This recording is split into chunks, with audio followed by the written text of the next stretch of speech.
विद्यार्थी मित्रांनो, आपण इयत्ता 11वीच्या अभ्यासक्रमातील प्रकरण क्रमांक 8 विकास प्रशासन या संबंधीची माहिती आपण मागील तासाला पहिल्या भागामध्ये अभ्यासलेली आहे आणि त्यामध्ये आपण अ भागामध्ये प्रस्तावना, विकास प्रशासनाची उत्पत्ती आणि अर्थ, विकास प्रशासनाचा उदय, विकास प्रशासनाचे महत्त्व या मुद्द्यांचा आपण या ठिकाणी अभ्यास केलेला आहे। त्यानंतर त्यामध्ये दुसरा भाग आपण पाहिला, विकास प्रशासन म्हणजे काय, विकास प्रशासनांच्या व्याख्या आपण या ठिकाणी अभ्यासलेल्या आहे आणि त्यानंतर तिसरा मुद्दा आपण पाहिला तो म्हणजे पारंपरिक लोकप्रशासन आणि या पारंपरिक प्रशासनासंबंधीची माहिती आपण मागील तासाला या ठिकाणी अभ्यासलेली आहे। आज आपण ब भाग विकास प्रशासन आणि यामध्ये आपण विकास प्रशासनाचे पैलू आणि विकास प्रशासनाची वैशिष्ट्ये यांचा आज आपण या ठिकाणी अभ्यास करणार आहोत। आता विकास प्रशासन ही एक सातत्यानं चालणारी प्रक्रिया आहे। एक निश्चित असं ध्येय उद्दिष्टाच्या पूर्ततेसाठी परिवर्तनाचा ध्यास घेऊन विशिष्ट दिशेनं कार्य करणारी यंत्रणा म्हणजे विकास प्रशासन। मग भारतासारख्या विकसनशील देशामध्ये लोकप्रशासन आणि सार्वजनिक धोरणाच्या दृष्टिकोनामध्ये बदल झालेला आपल्याला दिसून येतो। स्वातंत्र्यानंतर भारतीय राज्यघटनेनुसार राज्यकारभार सुरू झाल्यानंतर भारत हे विकसनशील राष्ट्र आहे, त्यामुळं भारतामध्ये विकासाची प्रक्रिया या ठिकाणी सुरू झालेली आहे। विकासाच्या प्रश्नावरती या ठिकाणी प्रशासनानं, सरकारनं लक्ष देण्यास सुरुवात केली आहे आणि यासाठी आवश्यक असलेल्या रचनेला विकास प्रशासन असं म्हणतात। मग सामाजिक, आर्थिक आणि राजकीय विकासावरती प्रशासनानं लक्ष केंद्रित केलेलं आहे। मग विकासाचं उद्दिष्ट पूर्ण करणाऱ्या प्रकल्पावरती, ध्येयावरती, कार्यक्रमावरती आणि योजनावरती प्रशासनानं या ठिकाणी भर दिलेला आहे आणि त्या अनुषंगानं आपल्याला सांगता येईल की विकास प्रशासनाचे दोन पैलू आहेत। पहिला पैलू आपल्याला सांगता येईल की विकासाचे प्रशासन। आता विकासाची उद्दिष्ट निश्चित करणं हा पहिला पैलू आहे। विकास प्रशासनामध्ये विकासाची उद्दिष्ट ही अगोदर निश्चित केली जातात। हे विकास प्रशासनाचं पहिलं कार्य आपल्याला सांगता येईल आणि दुसरं कार्य आपल्याला सांगता येईल की ती उद्दिष्ट पूर्ण करण्यासाठी प्रयत्न करणं हे दुसरं विकास प्रशासनाचं कार्य आहे। दुसरा मुद्दा आपल्याला सांगता येईल की प्रशासनाचा विकास। आता विकास प्रशासनानं जी उद्दिष्ट ठरवलेली आहे ही उद्दिष्ट, ध्येय साध्य करण्यासाठी प्रशासनाच्या प्रचलित व्यवस्थेमध्ये बदल करणं किंवा सुधारणा करण्याची गरज हा दुसरा पैलू आपल्याला सांगता येईल प्रशासनाचा विकास। मग आपल्याला या भागामध्ये या विकास प्रशासनाची काय वैशिष्ट्य आहे की या वैशिष्ट्याला अनुसरून या ठिकाणी विकास प्रशासन या ठिकाणी राबवलं जातं आणि त्यामध्ये आपल्याला पहिलं वैशिष्ट्य सांगता येईल बदलाभिमुख। आता पारंपरिक प्रशासन आणि विकास प्रशासन यांच्यामध्ये आपल्याला एक फरक सांगता येईल की पारंपरिक प्रशासनामध्ये जैसे थी किंवा स्थिरता यावरती भर होता, तर विकास प्रशासनामध्ये बदल करण्याचा, विकास घडून आणण्याचा, विकासात्मक दृष्टिकोनातून वाटचाल करण्याचा प्रयत्न हा विकास प्रशासनामध्ये केला जातो। म्हणजे विकास प्रशासन जे आहे ते बदलाभिमुख आहे। याचं उदाहरण आपल्याला सांगता येईल की दुसऱ्या महायुद्धानंतर आशिया, आफ्रिका खंडातील जे विविध राष्ट्र स्वतंत्र झाली, सार्वभौम झाली, या राष्ट्रांनी आपल्या देशाच्या विकास प्रक्रियेला उत्तेजन दिलं. मग विकास घडवून आणणं हे शासनासमोर एक मोठं आव्हान होतं. आणि हा जर बदल घडवून आणायचा असेल, विकास घडवून आणायचा असेल, तर त्यासाठी सरकारला सामाजिक, आर्थिक, राजकीय अशा सर्वच क्षेत्रामध्ये बदल घडवून आणणं, परिवर्तन घडवून आणणं हे सरकारचं कार्य होतं. मग या कार्याची पूर्तता जर करायची असेल तर त्यासाठी सरकारला परिवर्तन घडवून आणणं, नाविन्यपूर्ण बदल घडवून आणणं आणि विकास यावरती लक्ष केंद्रित करणं हे आवश्यक होतं. भारताला स्वातंत्र्य मिळाल्यानंतर भारत सरकारसमोर एक मोठं आव्हान होतं. स्वातंत्र्य मिळालं त्यावेळेस भारत सरकारसमोर अनेक प्रश्न होती, अनेक आव्हानं होती. उदाहरणार्थ आपल्याला सांगता येईल, दारिद्र्य होतं, बेकारी होती, उपासमारी होती, निरक्षरता होती, अंधश्रद्धा होती आणि आर्थिक मागासलेपणा होता. भारताचा आर्थिक विकास झालेला नव्हता.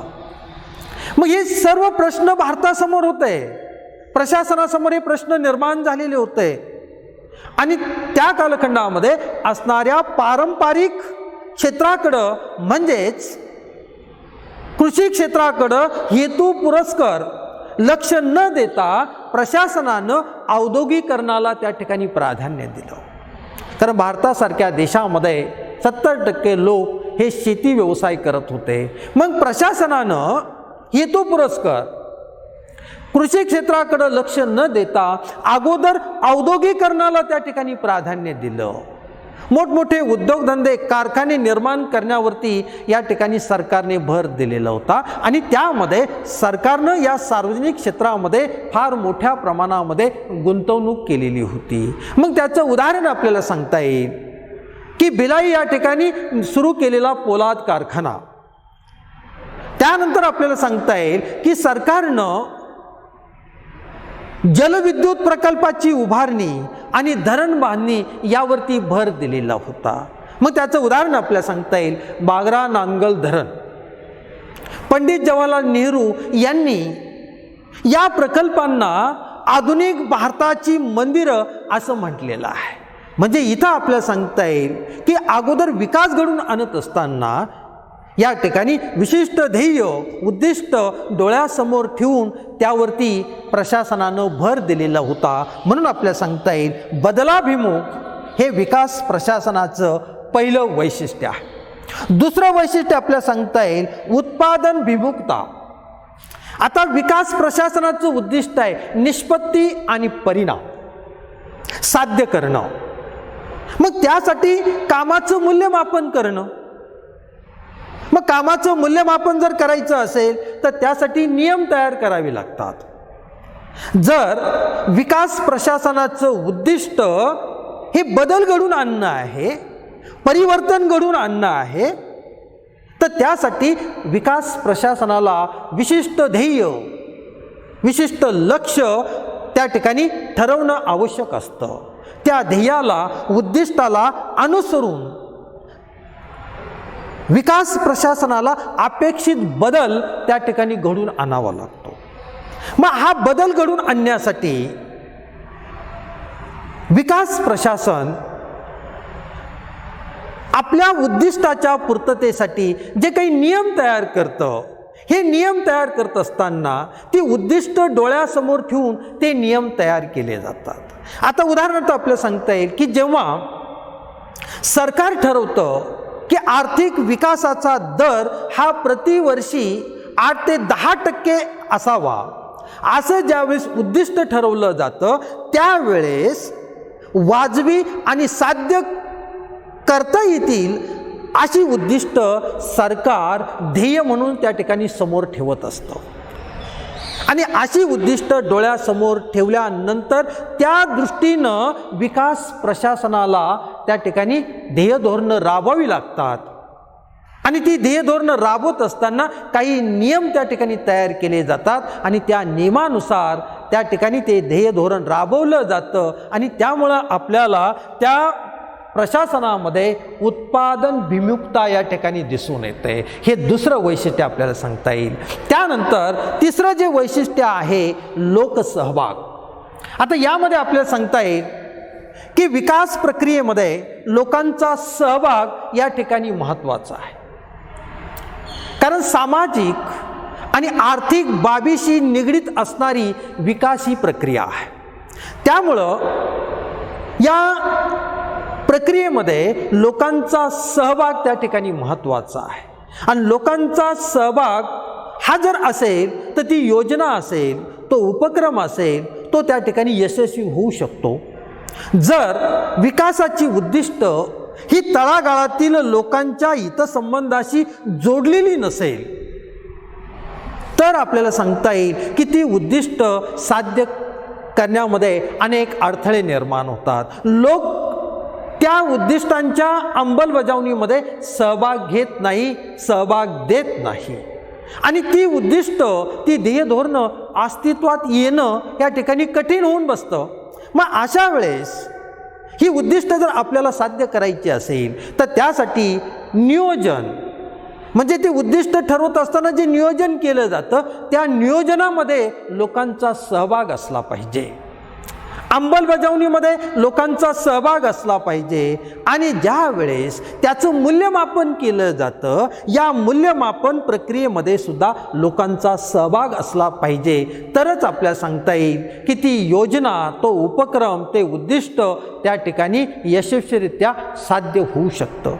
मग आता आपण जर पाहिलं तर भारतासारख्या विविधता असलेल्या देशामध्ये लोकांचा सहभाग त्या ठिकाणी आवश्यक आहे. विद्यार्थी मित्रांनो, भारतामध्ये सांस्कृतिक विविधता आहे, भाषिक विविधता आहे, प्रांतीय विविधता आपल्याला दिसून येते आणि या विविध प्रदेशामध्ये राहणारे जे लोक आहेत त्यांचे प्रश्न, त्यांच्या समस्या, त्यांच्या अडचणी, त्यांची आवश्यकता, त्यांची निवड या वेगवेगळ्या असतात, भिन्न असतात. सर्वांचे प्रश्न सारखे नाही आहे आणि त्यामुळं या विविध प्रदेशामध्ये राहणाऱ्या लोकांचा विकास घडवून आणणं हे विकास प्रशासनाचं उद्दिष्ट असतं. मग हे उद्दिष्ट साध्य करायचं असेल तर लोकांचा सहभाग असला पाहिजे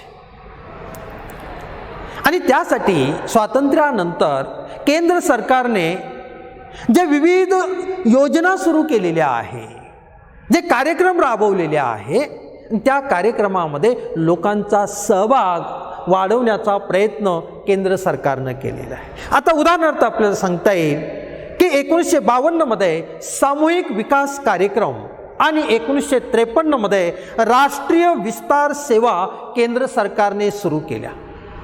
परंतु आपल्याला सांगता येईल की या सुरुवातीच्या काळामध्ये लोकांचा सहभाग नसल्या कारणामुळं या योजना फारशा तेवढ्या यशस्वी झालेल्या आपल्याला दिसून येत नाही. कारण या योजनांचं उद्दिष्ट होतं की ग्रामीण आणि दूरस्थ क्षेत्रातील विकास घडवून आणणं, ग्रामीण भागातील लोकांचा विकास घडवून आणणं हे उद्दिष्ट या योजनांचं होतं आणि या कार्यक्रमामुळं आपल्याला सांगता येईल की सरकारनं ग्रामीण भागावरती या ठिकाणी लक्ष केंद्रित केलं आणि त्यासाठी आपल्याला सांगता येईल की या ग्रामीण भागातील लोकांचा जास्तीत जास्त सहभाग हा प्रशासनामध्ये वाढावा. यासाठी आपल्या संविधानामध्ये केंद्र सरकारनं 73 आणि 74वी घटना दुरुस्ती करून की ग्रामीण भागातील लोकांचा जास्तीत जास्त विकास प्रशासनामध्ये सहभाग कसा वाढेल यासाठी संविधानामध्ये घटना दुरुस्ती करून पंचायत राज्य व्यवस्था निर्माण करण्यावरती भर दिलेला आहे आणि त्यासंबंधीचा कायदाही केंद्र सरकारनं केलेला आहे. आणि यामध्ये आपल्याला सांगते 1992 मध्ये जी 73वी घटना दुरुस्ती करण्यात आली आणि या 73व्या घटना दुरुस्तीने पंचायत राज्य संस्थांना या ठिकाणी महत्त्व दिलं. यामध्ये 2 भाग आहे, एक ग्रामीण आणि शहरी. या 73व्या घटना दुरुस्तीने ग्रामीण पंचायत राज्य की ज्यामध्ये सर्वात खालच्या स्तरावर असणारा घटक गाव पातळीवरती ग्रामपंचायत आहे, त्यानंतर तालुका स्तरावरती पंचायत समिती आणि जिल्हा पातळीवरती जिल्हा परिषद आहे.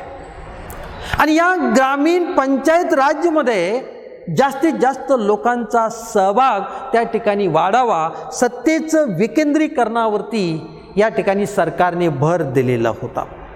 आणि यातून आपल्याला सांगता येईल की लोकांचा सहभाग वाढवण्यावरती भर दिलेला आहे. दुसरं आपल्याला सांगता येईल 74व्या घटना दुरुस्तीनं शहरी पंचायत राज्य की ज्यामध्ये आपल्याला सांगता येईल लहान शहरं असतील, मोठे शहरं असतील, या शहरांमध्ये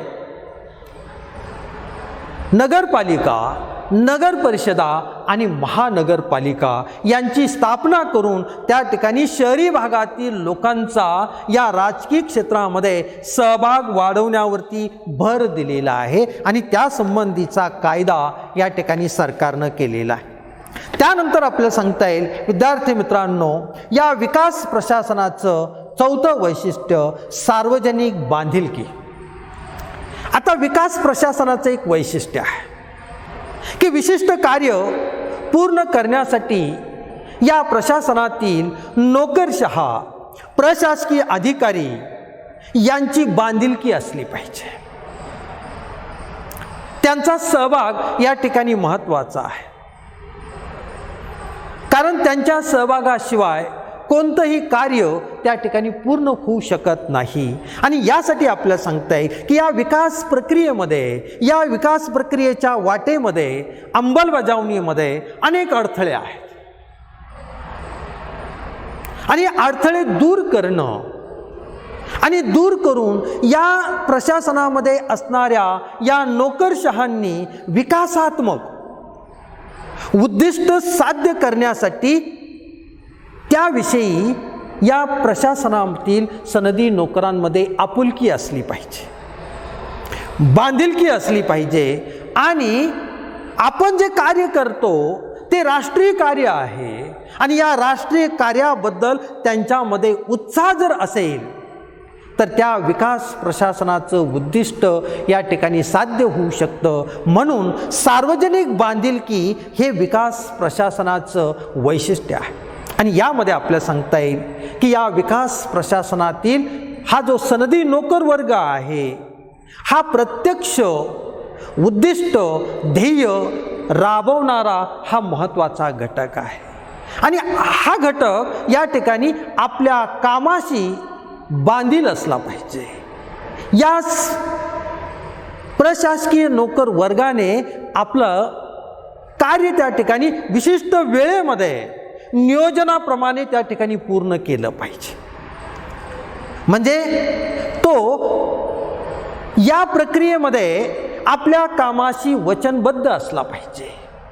तरच काय होणार आहे, ते विकास प्रशासनाचं उद्दिष्ट त्या ठिकाणी साध्य होणार आहे. म्हणून आपल्याला सांगता येईल की निश्चित कालावधीमध्ये जर या विकास प्रशासनाची कार्य जर त्या ठिकाणी पूर्ण झाली तर आपल्याला सांगता येईल की त्या विकास प्रशासनामध्ये बदल आणि परिवर्तन आपल्याला या ठिकाणी दिसून येतो. त्यानंतर आपल्याला सांगता येईल पुढचं जे वैशिष्ट्य आहे, पाचवं वैशिष्ट्य परिवर्तनाभिमुख. आता यामध्ये आपल्याला सांगता येईल की विकास या संज्ञेचा अर्थ, या संकल्पनेचा अर्थ बदल किंवा परिवर्तन असा आहे. आता विकास प्रशासनाचा केंद्रबिंदू सामाजिक आणि आर्थिक परिवर्तन घडवून आणणं. मग विकास प्रशासनाचा परिवर्तन हा आधारस्तंभ आहे. सामाजिक परिवर्तन, आर्थिक परिवर्तन हे केवळ फक्त विकास प्रशासनामुळेच शक्य होऊ शकतं. पारंपरिक प्रशासनामध्ये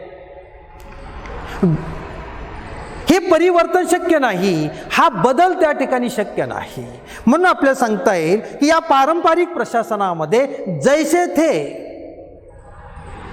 यावरती भर दिलेला असतो, परंतु विकास प्रशासनामध्ये बदलावरती भर दिलेला आहे, परिवर्तनावरती भर दिलेला असतो.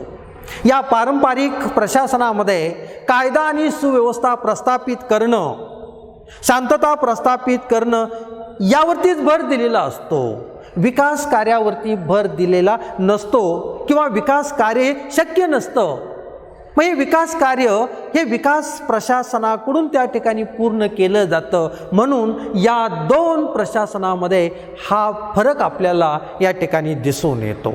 आणि त्यानंतर आपल्याला सांगता येईल पुढचं जे वैशिष्ट्य आहे ते म्हणजे परिणामभिमुखता. आता परिणाम घडून आणण्याचं कार्य हे विकास प्रशासन करत असतं.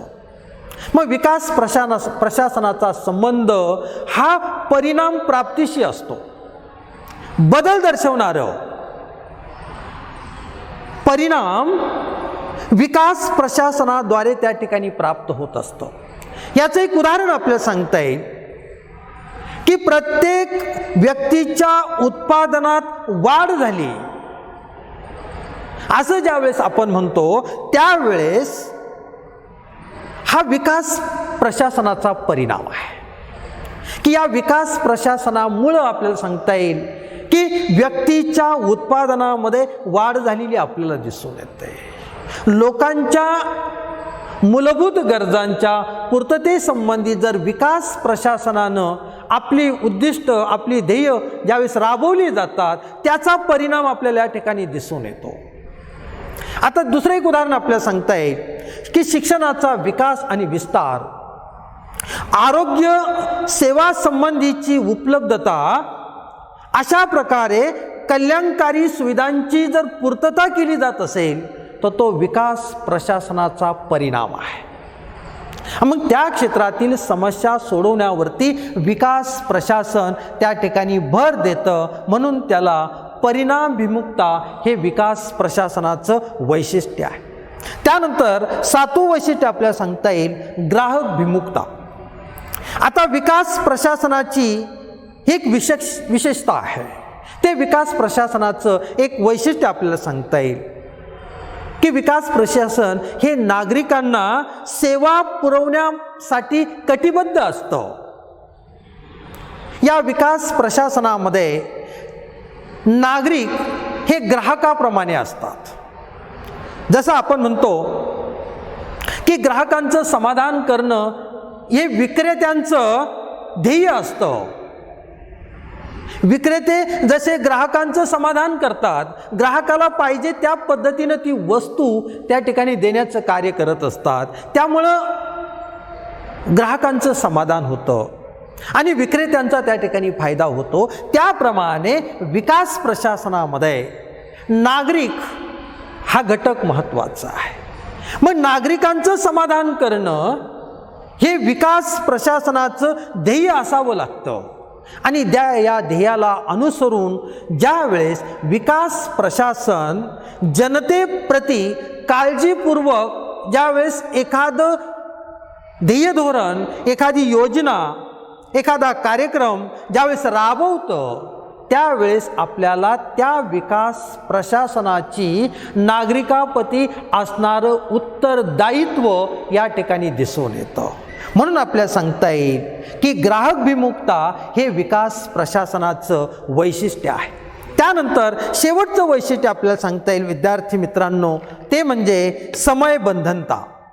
आता विकास प्रशासनाला वेळेचं भान ठेवावं लागतं, वेळेचं बंधन त्या ठिकाणी ठेवावं लागतं. कारण जी उद्दिष्ट, जी ध्येय ठरवलेली आहे ती ध्येयांची पूर्तता करण्यासाठी विशिष्ट वेळेमध्ये नियोजनाप्रमाणे या विकास प्रशासनाला त्या ठिकाणी ती पूर्ण करावी लागतात. कारण विकास प्रशासनात गतिशीलता असली पाहिजे आणि गतिशीलता विकास कार्यक्रम राबवताना ती त्या ठिकाणी वेळेत पूर्ण केली पाहिजे. जसं आपण म्हणतो ना की उशिरा मिळणारा न्याय हा जसा अन्याय ठरतो, तसं विकासातील उशीर ही नागरिकांच्या दृष्टिकोनातून ती एक गैरसोय त्या ठिकाणी ठरू शकते. म्हणून आपल्याला सांगता येईल की विकास प्रशासनामध्ये समयबंधनता त्या ठिकाणी पाळावी लागते. निश्चित कालावधीमध्ये विशिष्ट वेळेमध्ये जर त्या ठिकाणी ते कार्य पूर्ण केलं तरच आपल्याला सांगता येईल की त्याचा फायदा आपल्याला दिसून येतो. म्हणून समयबंधनता हे विकास प्रशासनाचं वैशिष्ट्य आहे. अशा प्रकारे आज आपण विकास प्रशासनाचे पैलू आणि विकास प्रशासनाची वैशिष्ट्ये यांचा आज आपण या ठिकाणी अभ्यास केलेला आहे. धन्यवाद.